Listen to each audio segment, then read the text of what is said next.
Chapter 5. Like Old Times.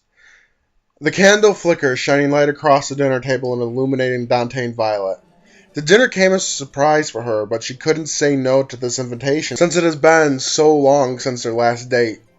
Married life has not been what Violet always pictured as a little girl. Dante was still romantic the first year or so, but once the Chimera Company was formed, the man she loved started to vanish. While he still shows how much he loves her, Violet can't help but wish he was around more often. Just as the main meal finishes and their plates are taken, Violet can't help but wonder what Dante wants from her. She politely pats her mouth with the cloth napkin and looks to her husband with a seriousness she only conjures when she's in battle. "So what do you need from me this time, love?"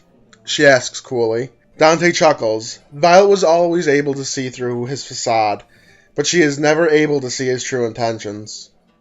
"Can't I take the love of my life out for dinner? Maybe a little dancing and afterwards some lovemaking?" "If you did it more often, I wouldn't be suspicious of you, Dante. Last time you went this far to butter me up, you had me in a submarine the next day to catch a deep-sea Gyarados. So what do you want me to catch this time?" "You know, one of the reasons why I love you so much is because you are so smart like this." Dante looks over at the entrance of the restaurant where one of his personal bodyguards is waiting. He waves him over. "I don't need you to catch anything for me." He lies so well he believes himself for a moment. The bodyguard arrives with a secured case in his hand. He hands it over to Dante. "You are the best trainer in the world, sweetheart, and I want to give you something that may lead to your greatest challenge yet." Never one to back from a challenge, Violet perks up and begins looking at the case Dante now holds. She questions him about the case and its contents, which only invoke a smile from him. He inputs the combination on the dial lock and reveals the large pearl that is the lustrous orb. "This was a gift to the company to win favor for something or other. I have no use for it, and it would only gather dust sitting on the shelf in a museum. In your hands, well, your greatest test as a Pokemon trainer is before you. Catch the legendary Palkia." Dante fills with glee as Violet's eyes light up just thinking about this prospect. She has come face to face with legendaries in the past. She has nearly caught a Heatran long ago, but they always manage to slip from her grasp. To catch a Pokemon that is revered as a god, a literal son of Arceus, she would stake her claim as the best trainer in the world then. "How would I even use that orb to call Palkia?" Violet whispers. Dante hands the case to his wife, a gift with a dark and hidden cost that she doesn't even know. Well, Sinnoh legend claims that if the orb is brought to Spear Pillar by a worthy trainer, Palkia will show. "Spear Pillar?" she questions in a hollow voice. "Dante, after what happened there all those years ago, can we really go back?" "Maybe we can see this as closure. I still haven't forgiven myself for believing in that bastard. Maybe going back to where it all boiled over will be good for us." That dark and fateful day all those years ago was when both Dante and Violet's life truly changed. They lost that innocence of youth and were forced to be adults in a terrible and unforgiving world. Going back to Spear Pillar could be good for both of them, but Dante still can't shake the parallel between himself and Von Croft. He reminds himself this is not like what Lucius did. He wanted to make a weapon, and all he wants to do is bring unlimited free energy to the world. Is that so wrong? "Dante, this is... Violet struggles for the words. The gravity of the challenge hits, and the want to be the very best is all that holds her mind. "When do we go?" "Well, I do need to travel to Sinnoh soon.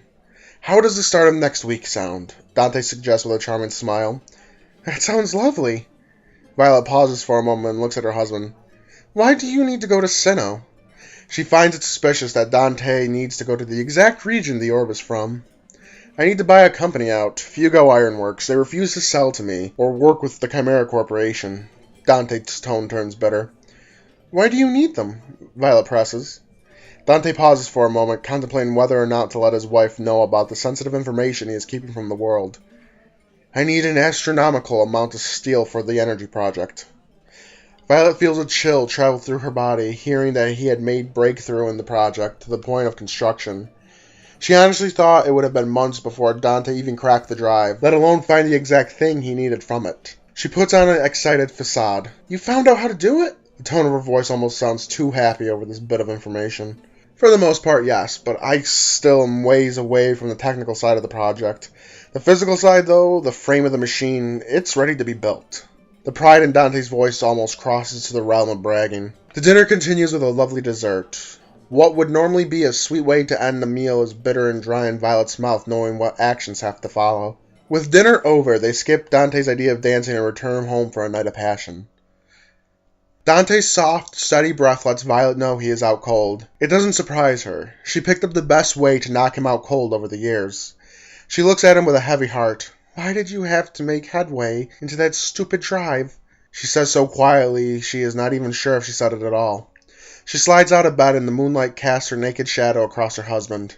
She regrets what she has to do, but the greater good could very well be at stake. She dresses and quickly leaves the mansion they call home.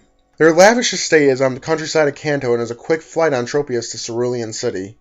She lands at her destination, a shady, run-down storefront with boarded-up windows.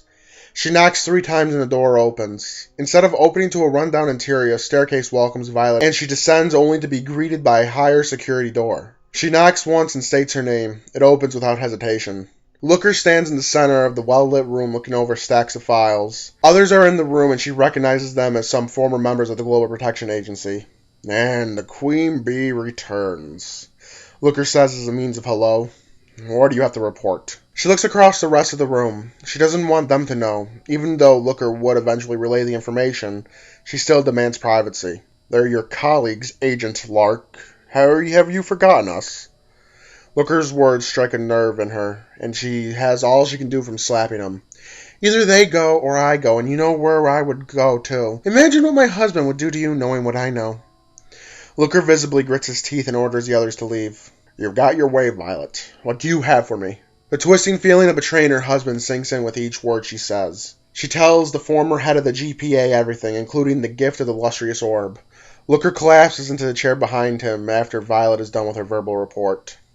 I thought we would have had more time to stop this from progressing. I can't let him build that thing he found in the ruins. What can you honestly do, Looker? Your Global Protection Agency has been dissolved by the world governments. You are performing an illegal investigation against my husband who was seen by the world as a saint. You've had a hard-on to ruin Dante ever since Craft Island sank into the fucking ocean. And yet you are here, still participating in said illegal investigation against your husband. You see something wrong as well, girl, and don't give me that bullshit. To answer your question and what I can do, I can take the most extreme measure to stop Dante, and I mean to do it if that device is built. Violet's face burns with rage as she slams her hands down on the desk. If you lay a finger on my Dante, I'll bury you across the deepest oceans. I'll put a bullet in the back of your Dante's skull if it comes to it. I've seen madmen rise to power for decades and they all start out just like him. Looker yells, his face turning to match Violet's. So is that what this is all about? Catching one last villain? You failed so much in life that you had children pick up after you. So now you made your own boogeyman to chase. You're a sick man, Looker. The old detective struggles to stand as pain shoots through his chest. All he can manage to say is a strong and forceful, Out! Violet doesn't hesitate and she leaves the makeshift headquarters. She runs through the alleyways until she is far enough away from the nightmare as possible. Tears begin to flow as it all hits her. Through her misguided loyalty to Looker, she has put her husband's life in mortal danger.